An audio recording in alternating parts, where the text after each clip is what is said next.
With the new season of Love is Blind, there's a huge conversation happening about who is the most beautiful, but nobody's talking about the elephant in the room, which is how much beauty standards have changed. This is part of the first season of The Bachelor. These women are all pretty, but they look like ordinary human beings. This is the cast of the current season of The Bachelor. It's a little hard to see because there are so many women jammed into this picture, but if you look at their faces, they are all extraordinarily beautiful. Like exceptionally beautiful. And here's a bit of a better image so you can get up close and personal. But even though reality TV was never about reality, it used to be selling you a slice of life. And the change in beauty standards is not just limited to reality TV shows. Not too long ago, movie stars were people who looked above average, but not frighteningly so, and who were portrayed as ordinary human beings in movies. Men and women who looked like regular people were once upon a time on the silver screen. The absolute darlings of the biggest rom-coms of the 90s and 2000s. And in just the last 15 years, the beauty standard has risen so precipitously, and ordinary women are expected to spend as much money and time as movie stars being beautiful. And if you don't obtain that mythical status, men who look like this and wear loafers with no socks will judge you less worthy of love. It's probably a function of late-stage capitalism combined with our overconsumption of social media, but how did we get here? That's because modern women have reduced themselves to looks because they offer nothing else. They don't cook, they don't clean, and they're a massive headache to deal with. The female on the right, wearing a white dress, is a post-wall airline stewardess who's extremely insecure and was a pain in the ass the whole show. She told a man she looked like Jessica Alba, lying to him and breaking the Love is Blind rules that you can't tell people what you look like because it would ruin the experiment. So the guy has a choice between smoke show in the orange or the post-wall, and the post-wall won because she claimed she looked like a 10 when she's a 5 at best. So today is a video review of this anti-capitalist feminist who notices or claims that men on the latest Love is Blind are red-pilled. I noticed this too, at least aware of red pill themes. For those who don't know, Love is Blind has exposed a lot of red pill truths. For example, in season 1, Jessica, on national TV, used a man who's short to get a certified Chad named Barnett. I think he's 6'2", a former baseball player, and had all the game in the world. At one point, Barnett had 3 thoughts fighting all over him, and they didn't know what he looked like, which just proves the game works. So yeah, Jessica used and wasted another man's time to get at Barnett and literally threw herself on him just about every chance she got, even though he was engaged throughout the whole show. She put Deset the Thought bedwenching on full display for all the world to see. I shit you not. Also, the fact that this is a female making this video just shows how much the MGTOW is winning. When our own detractors who call us dusty, lame, incels, are finally noticing that more men are going off the feminist reservation and refuse to be played, aka sign the 304 retirement plan, also known as marriage and divorce robbery, or get baby trapped, which makes a man 18 years a slave. So let us get balls deep into it. Love is Blind Season 6 is really showing us how many men in America have been red-pilled, because Matthew and Clay for sure have red-pill tendencies. So let's start with Matthew. So we see this in 3 different ways. First of all, his extreme discomfort with emotion. This is going to be incredibly hard. I wouldn't call it discomfort with emotions. It's more like us red pill men have realized the hard way that if we show our emotions to women or become quote-unquote vulnerable, like the sappy love movies like The Notebook, females in real life will lose attraction to us because we'll look weak or beta. Men are supposed to be the strong one, her rock, her protector, her leader. Us showing emotions to women are like them acting super masculine. It's a massive turnoff. If you want to cry on a shoulder as a man, do it in private on your mom's shoulder or do it with your dad. And if you don't have a dad or you don't respect him, find a red pill male figure that you can see as a mentor. You know, having conversations about our emotions is probably not somewhere where I would excel. What's your name? Matthew? Matthew, nice to meet you. My name is Sarah Ann. How's everything going today? I don't know. We'll keep that close to the vest about love and all this stuff, and sometimes I even feel uncomfortable even saying that word.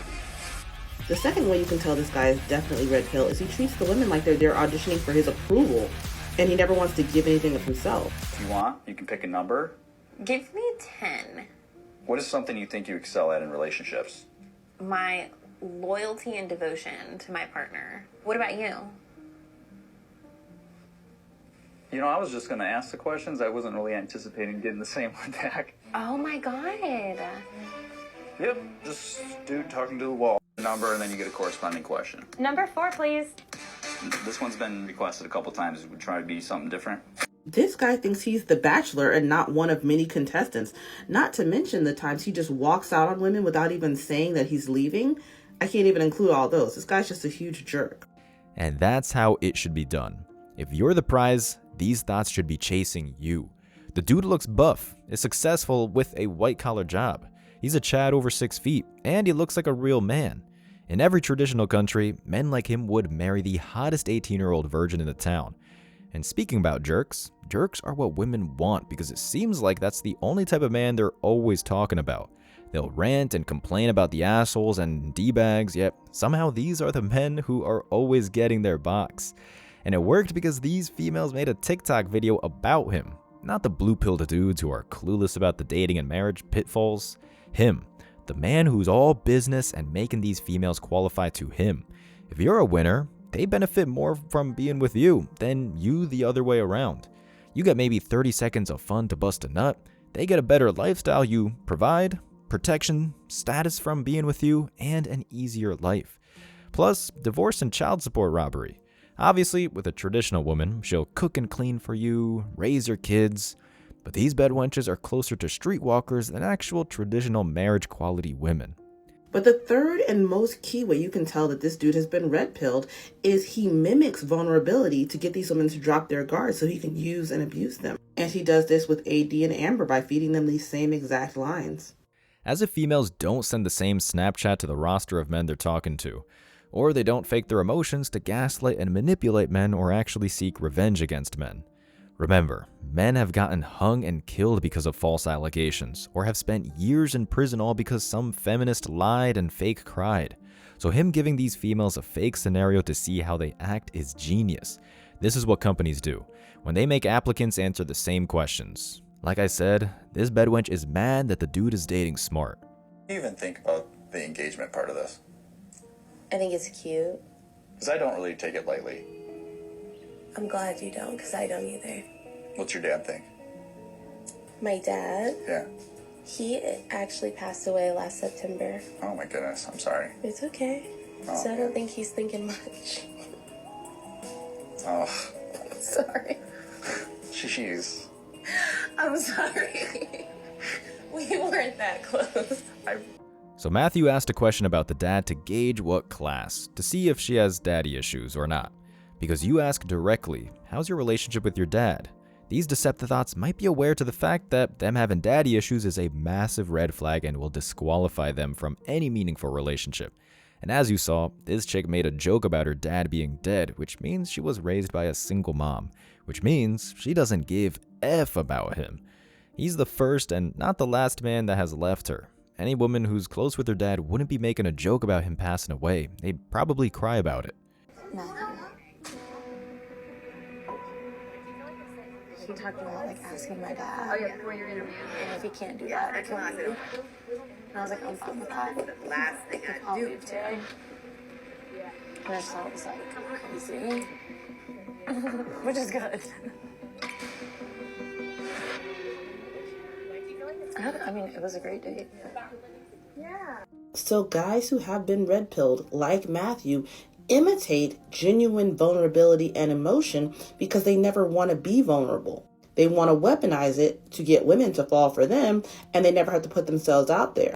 And that's why he's got his spreadsheet. He came in with his list of questions to keep as much distance as possible emotionally between him and the women. And when anybody asks anything about him personally, or they try to flip the script, he just runs out the door because he wants to be the one in control. He was also very careful to tell both AD and Amber, hey, don't tell anybody else about what we talked about. He tries to front like he's some super private, shy guy, but in reality, he just does not want them to peep game. And of course, they do talk and they do understand what he was trying to do to them.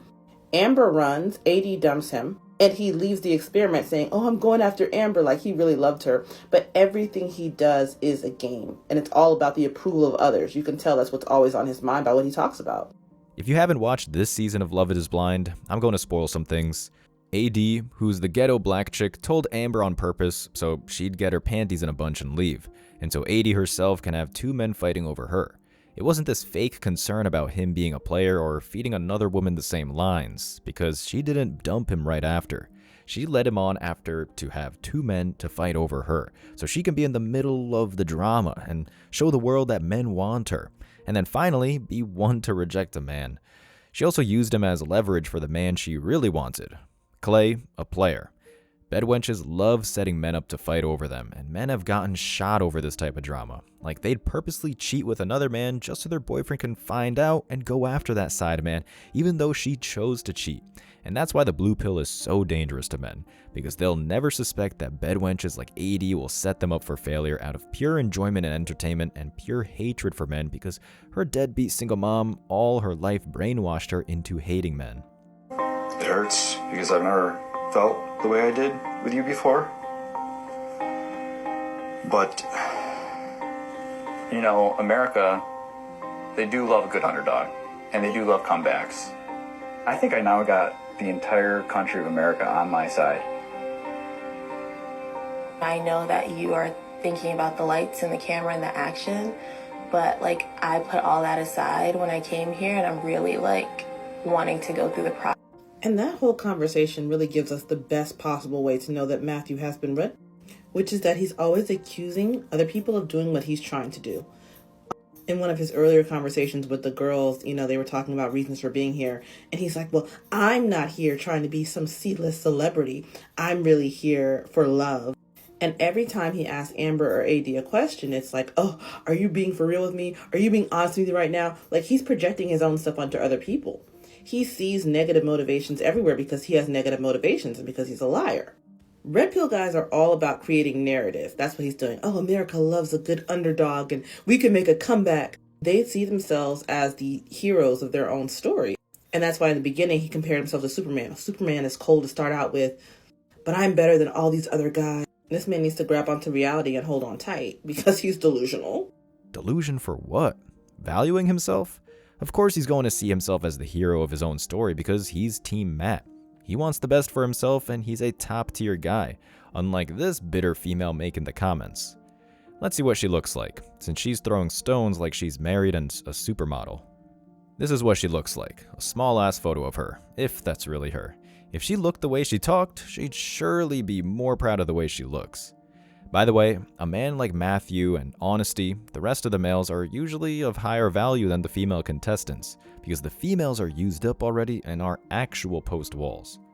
And it's actually very sad. Like this whole crop of people from Love is Blind this season have left me contemplating how much of this is reflective of the real state of dating right now. Yes, we know it's a TV show. We know it's all scripted, but a lot of these are real archetypes. And there's a real revelation about dating here. You know, I'll do a different video on Clay, but AD had two very flawed choices. She has Clayton, the guy who is honest and open about being completely superficial, or she has the guy who lies like Matthew about wanting a, deep connection, who gaslights and manipulates her into believing that this is a beautiful one-of-a-kind connection.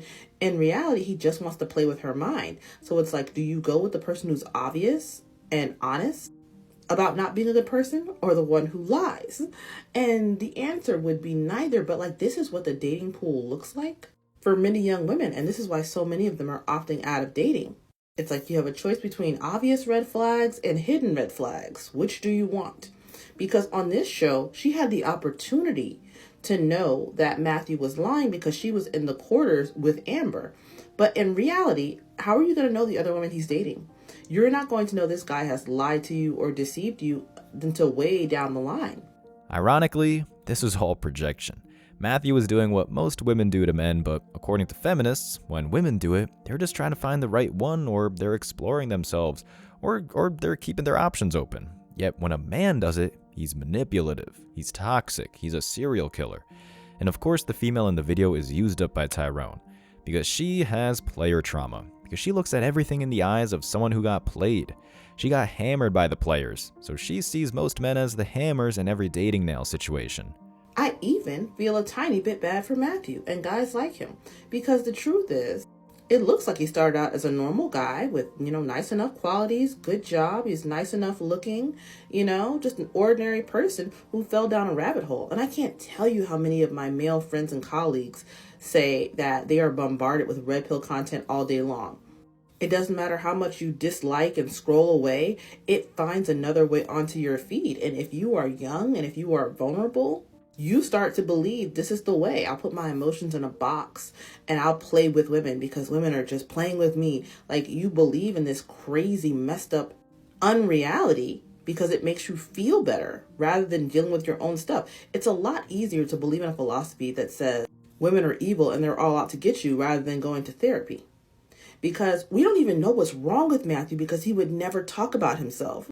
I can't diagnose him other than saying that he's red pilled, but I can't tell you whether his father is the problem, whether he had an issue with his childhood, whether he was bullied. I have no clue because this man never shared anything about himself. And anything that he did share would be suspect because it's probably a big lie.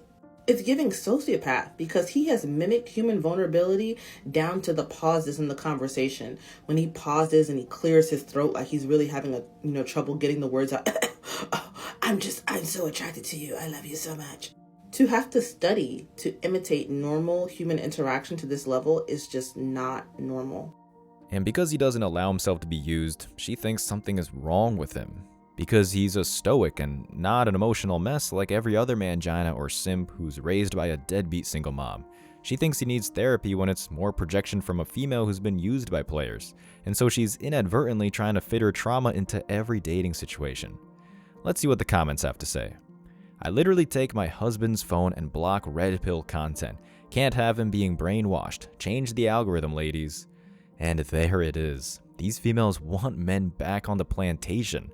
Too bad it's too late for the guy she married, but it just goes to show how much MGTOW is winning. I found that a lot of men on this season were manipulative, not just Matthew, and that was crazy to me. When men refuse to get played or become victims, it's called manipulative. Mind you, if they dumped a female because she was fat, they'd get canceled online. There's a massive double standard on the show. What's acceptable when women do it is not when men do it. He exposed himself right at the start when he talked about not doing it for fame.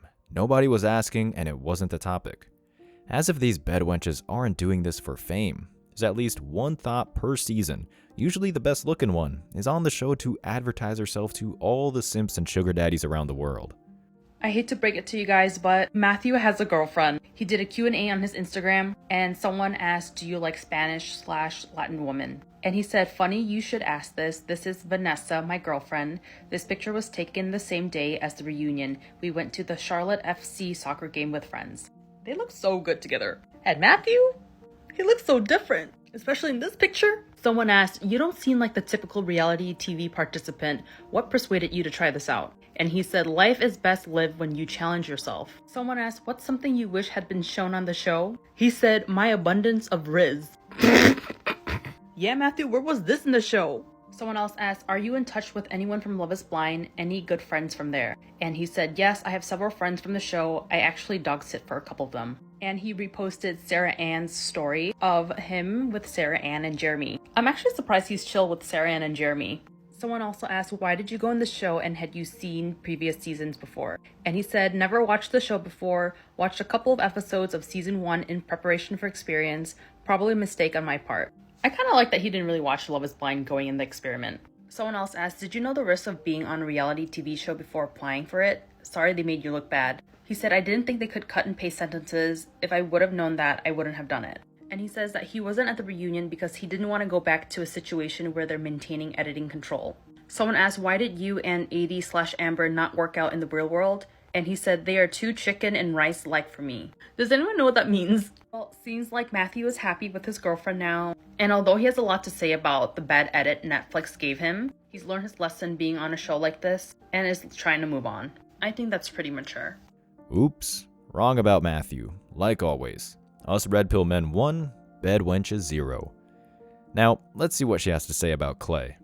Finally, we have the conclusion of AD and Clay's story this week on Love is Blind. Spoiler alert.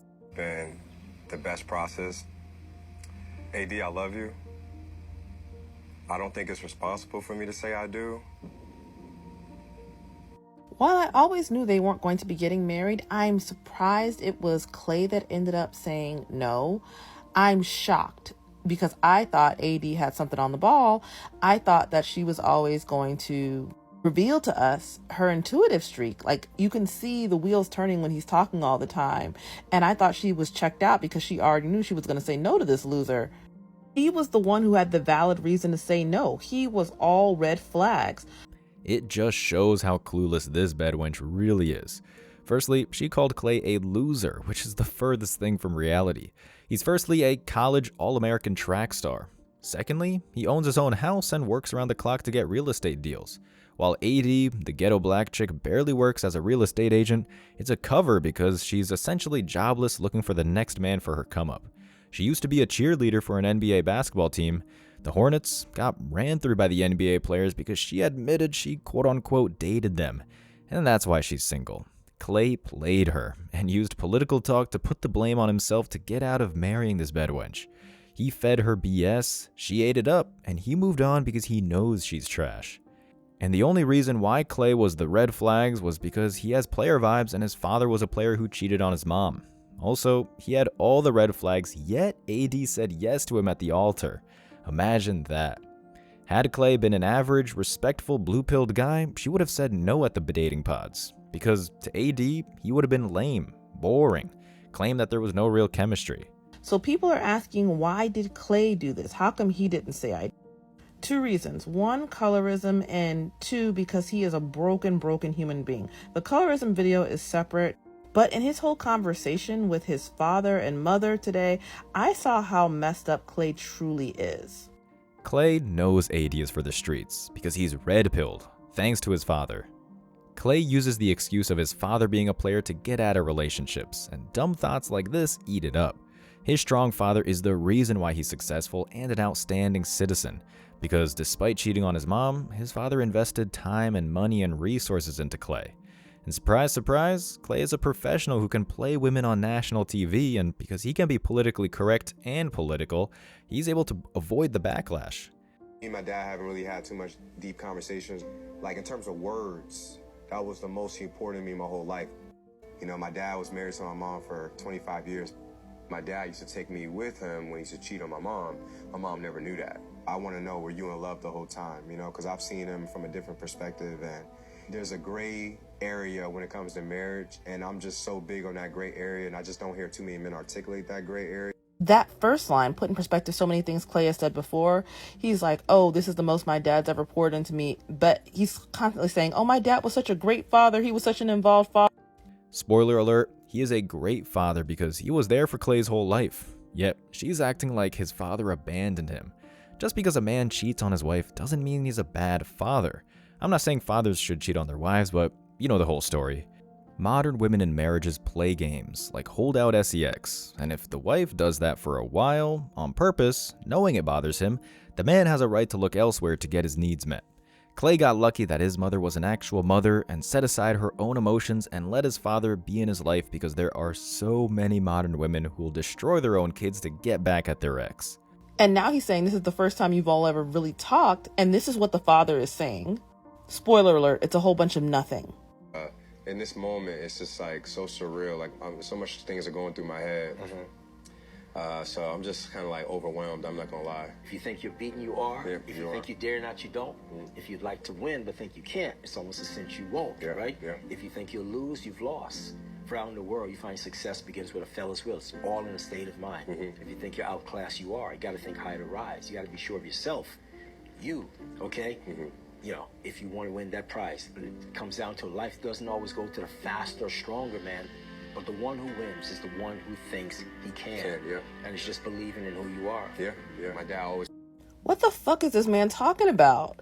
Like, don't get me wrong. I believe Clay had already made up in his mind before this that he wasn't going to marry AD. So I'm not saying his father is responsible for him not marrying her. But I am saying he was expressing actual doubt in this moment. Like, he's saying in general, I need reassurance. I need help. And his father's just like giving him some pat-ass platitudes. Sounds like he's reciting a poem. Like, why can't you connect to your own child? And it's crazy how awkward they are together. I wonder, like, how much he's seen his father in recent years, like, since he's been an adult, because this is the most awkward physical relationship I've ever seen in my life. What the F was she expecting? Clay to cry in his father's arms on national TV? This female is conflating the way women act with their fathers. His father gave him a motivation speech. This is what generals do to prepare soldiers for war. This is called charisma. This is why he's a player, because he can rally the troops, and it worked. Now, do I think his father could have been playing for the camera? Yes, but it was great. Clay made the right decision by not marrying that used up 304. He did his dad proud because I'm sure he was real honest about AD to him behind closed doors and probably called her an HOE. So many black men don't even do the bare fucking minimum of being there for their child because this man was physically there. You know, Clay awards him this title of, oh, this exceptional person, when he wasn't even there, in my opinion, for the right reason. Obviously, he was a fucking horrible husband. But he also, I think, slipped up and revealed something he didn't really intend to say to Clay about why he was so invested in Clay's participation in athletics and whatnot.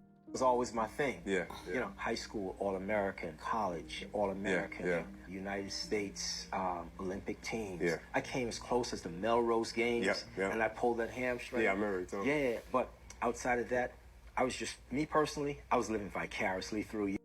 I think before that, Clay conceptualized his father as a man who used women.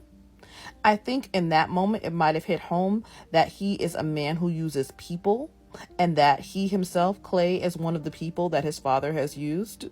And that all that he was saying earlier about how his dad took him on like affair trips and whatnot to hide his infidelities from his mom, it occurs to him that, hey, maybe it wasn't about us bonding, about us being men together, that I was just another sucker who got played. She comes from a deadbeat single mom household. That's why this female hates black men, especially ones who are similar to the players that have played her. Just another reason why this feminist is wrong like always. The whole point of a father is to make sure his son is more successful than he is. Clay got a full-ride college scholarship because his father pushed him to be the best athlete he could be. He speaks proper English. He's a professional. Again, she's been used herself, as in she's the nail, so anyone who looks like a player is the hammer to her. Wouldn't we all want a father to use us to live vicariously if it meant we were all Americans in college and had a successful career in life? Hell yeah. She didn't play the part where Clay was always working while AD, who's supposed to be a real estate agent, didn't have any work to do, just sat around the house. And she didn't have a house of her own. For all we know, she could have been living with her mom. I think she was a club promoter too who worked at night. Basically, she's a loser. I'm judging her by men's standards because the bedwench pretends to be a boss lady. She read him down as she should, because this man clearly has no remorse for the harm he has done his ex-wife and his child. And you can tell that in the toxicity and the way that he finally gave Clay some support only after he left AD at the altar. With whatever decision you decide to make. Yeah. And don't second guess yourself. At the end of the day, you got to do what makes Clay comfortable. Because if you do it for any other reason, you're not going to be happy. If you thought long and hard about this, guess what? That's the decision you live with. Yep. And I'm proud of you. Yep. Okay? Yep. It's maturity, man. And you're showing maturity. Yep. Come on, baby. Yep. Come on. You know what I'm saying, right? Yep. I understand. Of course, he gave Clay support when Clay dumped the bedwench at the altar. Clay made the right decision. That broad would have divorce robbed him because she has nothing. His father is mentoring him, giving him motivational speeches. This bedwench doesn't understand what's happening because she can't see the forest from the trees. And the mother didn't do shit. She didn't curse him out or dog him on national TV. She just told him how she was disappointed, and that's fair. Oh, he was so proud of Clay when he left AD at the altar. Basically, oh, you're following my footsteps, putting yourself first, blindly hurting other people to do what you want to do and follow your heart. I'm so proud of you, playing women and hurting people, and giving him advice on how to be a more successful manipulator of human beings. Oh, yes, you don't want to appear to be indifferent. Not don't be indifferent. Just as constant preaching of putting yourself above everything. Oh, yeah, if it doesn't make you happy, it's not going to serve. Like, what the hell is that? What kind of fatherly advice is that? This man looks like he is verging on 70 and has the maturity of a 20-year-old. I'm really not shocked his ex-wife had to fuss him out because there's nothing going on upstairs mentally. He's still just an overgrown frat boy, still living vicariously through his son. And he wants to see his son continue to run women, not have an emotional connection to another human being, and be in the streets until, like you, he's another old man who's alone with nothing going on for him. This female is big mad. It's the kind of advice that makes a man successful. She's acting like 80 is this 18-year-old virgin who was ready to get married, who cooked and cleaned. She didn't even cook for Clay once. She was the typical modern woman who slept around, except she didn't have a career. Clay treating these 304s like they're 304s is the right way of doing things. You pump and dump and move on. Hope you don't catch anything or get a thought pregnant. These modern women have no honor. Let's see what people in the comments have to say. Not Clay's dad reading off every motivational poster he's ever seen in his life. Apparently it worked, as if lonely post walls don't post motivational quotes every day on their IG page. Over here speaking in riddles like a Batman villain. These are true bedwenches. Haven't they heard of monks saying parables, or great philosophers saying brilliant quotes to make people think? What the F did they want his dad to do? Most of these broads never had a real father, so they're glitching out, because they can't compute what they're looking at. When his dad said to mom, he needs to find a woman like you, OMG. Just because a man cheats on his wife doesn't mean he doesn't love her. Him giving his wife his time, money, and resources proves that he loves her. Also, Clay's mom allowed his dad to raise him despite being wronged by him. That takes real character to know what's truly right and think of others first. His dad is 100% right, and honestly, if you actually watch the episode, his dad did seem like he was sorry about cheating on her. Anyways, although this female got it wrong, it just proves once again that MGTOW is winning. As always, I wish you tremendous success. Now it's your turn. What do you think? Let me know your thoughts in the comment section below. Remember that if you leave the best comment, you'll get $5. Thank you so much for watching. If you found value in this video, hit the like and subscribe buttons, ring the notification bell so you don't miss out on future uploads, drop a comment, and share it. See you in the next video. Till next time.